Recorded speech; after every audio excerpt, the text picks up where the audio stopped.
তো বন্ধুরা, আজকে হচ্ছে আমাদের বাড়িতে হচ্ছে ইতু পুজো। ইতু পুজো হচ্ছে অঘ্রাণ মাসের শেষের দিনে, না মামি? মানে অঘ্রাণ মাসের শেষের দিনে এই ইতু পুজোটা করা হয়। তো এখানে কিন্তু তারই জোগাড়যন্ত্রী চলছে। এখানে মাসি, মা, মামি সকলেই মিলে বসে আছে। এই যে তুলসী গাছের ওখানে করা হয়, আর প্রত্যেকের নামে দেখো এখানে ঘর দেওয়া হয়েছে। তো এই পুজোটা কাদের কাদের আছে তোমরা কমেন্ট সেকশনে কমেন্ট করে জানিও। আমাদের কিন্তু প্রতি বছরই আজকের দিনে এই পুজোটা করা হয়। অনেকের আছে অঘ্রাণ মাসের শুরু থেকে রবিবার আর কি বার মাসছি,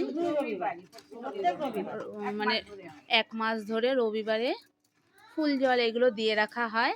তো আমাদের সেটা হয় না, আমাদের শুধু আজকের দিনেই বড় করে করা হয়। তো এখানে সেটারই এখানে কিন্তু আয়োজন চলছে। তো কাদের কাদের এই পুজোটা হয় কমেন্ট সেকশনে কমেন্ট করে জানিও।